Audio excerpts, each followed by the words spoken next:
or it has many names, but that's one name. At least you'll hear more tonight.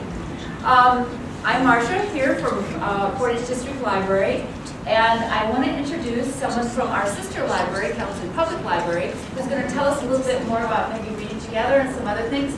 Karen Santa Maria. Hi. Just want to take a couple of minutes to thank you all for coming and participating in the Reading Together program this year. We only have a few more programs coming up, a couple of next week and a couple the following week, and then as you all know, Deo Gracias will be at Kalamazoo College in May. But I just wanted to draw your attention next week on Tuesday, April 5th, a tour of world literature. That's at 6:30 p.m. at the Washington Square branch of Kalamazoo Public Library. And the following week, Tuesday, April 12th, Refugee Resettlement, a local story of a Rwandan mother and son who came to the Portage area and how Portage United Church of Christ helped them make their new home. And so that's where that will be happening, at Portage United Church of Christ at 6:30 on April 12th. And I have some surveys that I would love to have you fill out at the end of tonight's program if you wouldn't mind. So I'll hand those out later. Thanks. Thanks, Karen.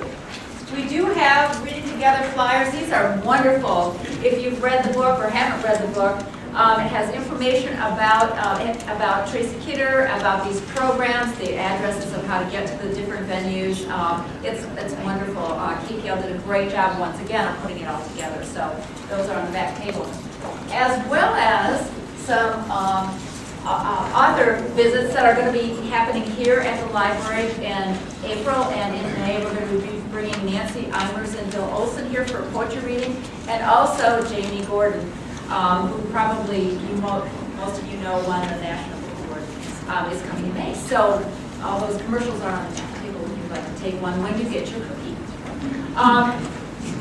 As Karen said, this is part of the Reading Together program, and the reason we decided to do this was because Tracy Kidder is really well known for his, I have to get this right, he has literary journalism or narrative journalism, and Kathy's going to talk a little bit more about that on our panel.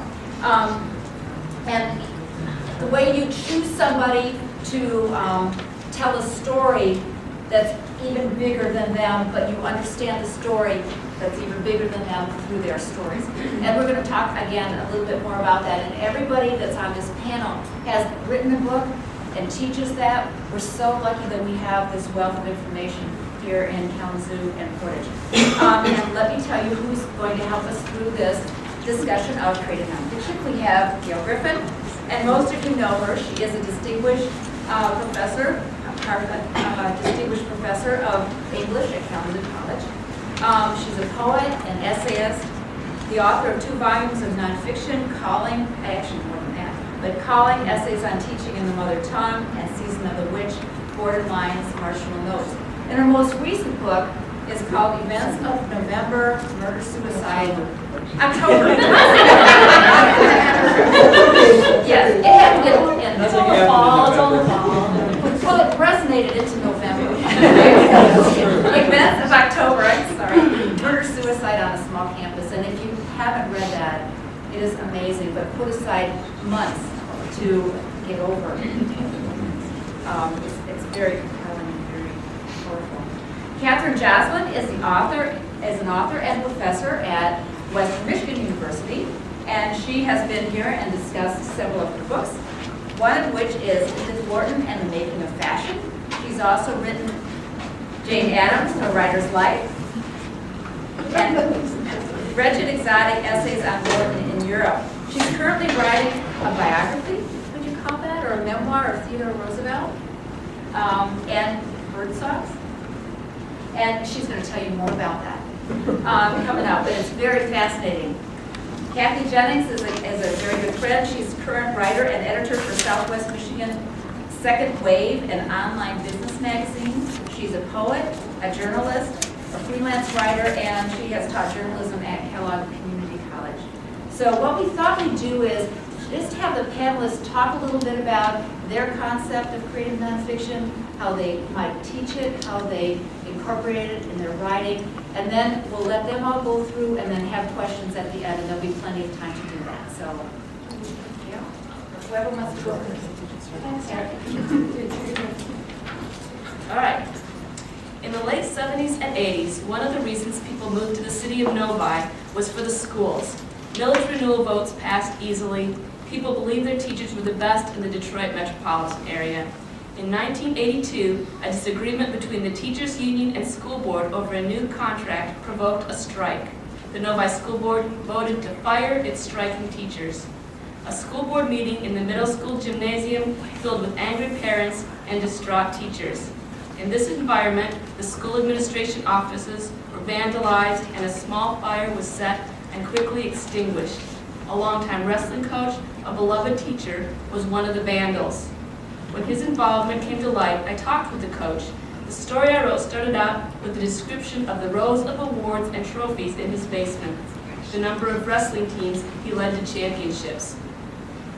It talked about his tears as he described what happened that night, and there was his quote about how it felt like the school board had ripped out his heart and stomped on it the night they voted to fire the teachers. In the ensuing 30 years since I wrote those words, the faded clipping has been misplaced, so I can't read it to you tonight, but it's probably as close to creative nonfiction as I've gotten. I wondered, is the story creative nonfiction just because it starts out with a description instead of a straight telling of the facts? Probably not. It's more like a feature treatment of a news story. Yet as I learned more about this elusive animal called creative nonfiction, I realized in my career I've used elements of it more than I at first believed. And I sense more keenly what it is that attracts journalists and repels them at the same time. As writing coach Chip Scanlon says, creative nonfiction as opposed to uncreative nonfiction. Journalists think of themselves as writers, and by that we want to imply creative. We write nonfiction, which has limits, strict limits. One of my newsroom friends described writing this way as the quickest way to get you fired. And there are plenty of journalism scandals to prove her right. Even so, the attraction is that so much of what journalists write is formulaic. The formulas are important. When deadline is ticking in your head, you need to be able to rely on a formula to make sure all the elements of the stories are there. The formulas are decades old. One of the most commonly used is the inverted pyramid. Think of a pyramid and turn it upside down. In this formula, the most important information is at the top of the story. The details become less and less important as the story continues. This story doesn't have a beginning, a middle, and an end the way we think of other storytelling. It simply ends when all the facts are told. The journal myth is that this style was developed during the days of the first telegraphs. When reporters filed their stories, they could never be sure how long the telegraph service would be up, so they wanted to make sure all the important stuff was at the top.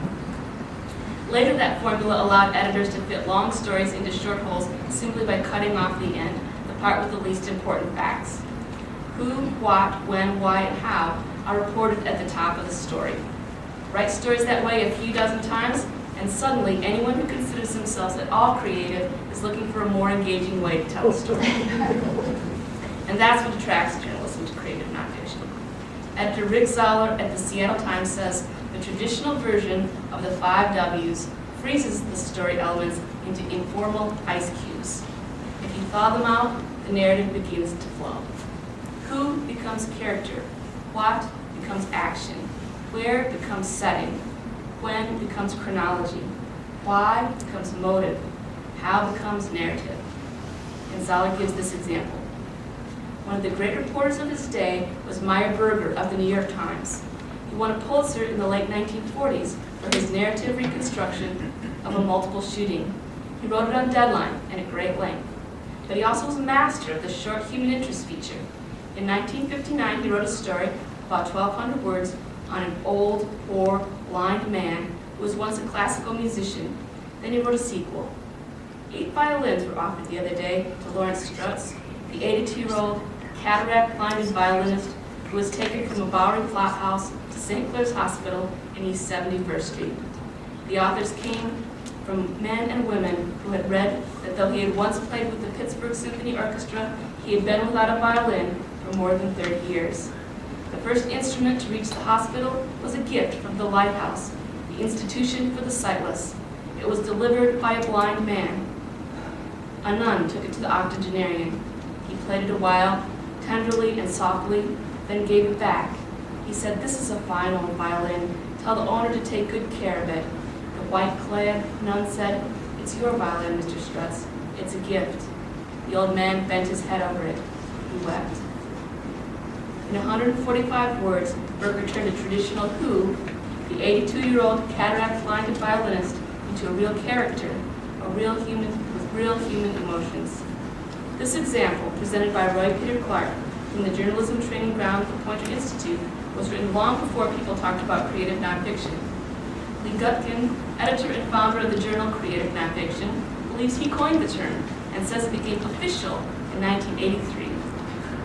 The National Endowment for the Arts was meeting to decide who would get its fellowships and needed a name for a category of creative writing that was not poetry or fiction. Eventually, one of the NEA members in the meeting that day pointed out that a rebel in his English department was campaigning for the term creative nonfiction. That rebel was Gutkin. Gutkin offers this description of the genre he named. Although it sounds a bit affected and presumptuous, creative nonfiction precisely describes what the form is all about. The word creative refers simply to the use of literary craft in presenting nonfiction, that is factually accurate prose about real people and events in a compelling, vivid manner. To put it another way, creative fiction writers do not make things up. They make ideas and information that already exists more interesting and often more accessible. What Gutkin doesn't say is the problem is that some creative nonfiction writers do make things up. They squeeze time frames, they manipulate quotes, they create scenes to fit their narrative flow. The quickest way to get you fired. To tell a story the right way, the one where you keep your job, takes details, mountains and mountains of them. That takes time, and journalists who do take the time to get it right, or don't take the time to get it right, are going to get in trouble. The ones who get it right have different ways of getting the details they need. Most of the successful journalists in this genre get them by immersing themselves in the subject. They dig into public records, information immersion. They go undercover, or they live with their sources. They take jobs in the field they're covering. Think George Plimpton's season in the training camp with the Detroit Lions for his book, The Paper Lion. Some writers spend years researching their subjects painstakingly to get the intimate details and thorough understanding of the subject that makes immersion worth the effort. Tracy Kidder is one of these. He spent a school year with a group of fifth graders in an impoverished school district for his book, Among School Children. He chronicled the construction of one of the first mini supercomputers for his Pulitzer Prize winner, The Soul of a New Machine. And he followed Paul Farmer, a doctor devoted to curing infectious diseases on a global scale for mountains beyond mountains. Kidder writes, and I think he affirmed this when he was here, "I believe in immersion in the events of a story. I take it on faith that the truth lies in the events somewhere, and that immersion in those real events will yield glimpses of that truth." Kidder told the Pittsburgh Tribune-Review why he practices immersion. "I try to write stuff that's factually accurate, but I like to tell stories, and that's the way I try to get it. It's where everything begins and ends for me." He's not keen on the label creative nonfiction.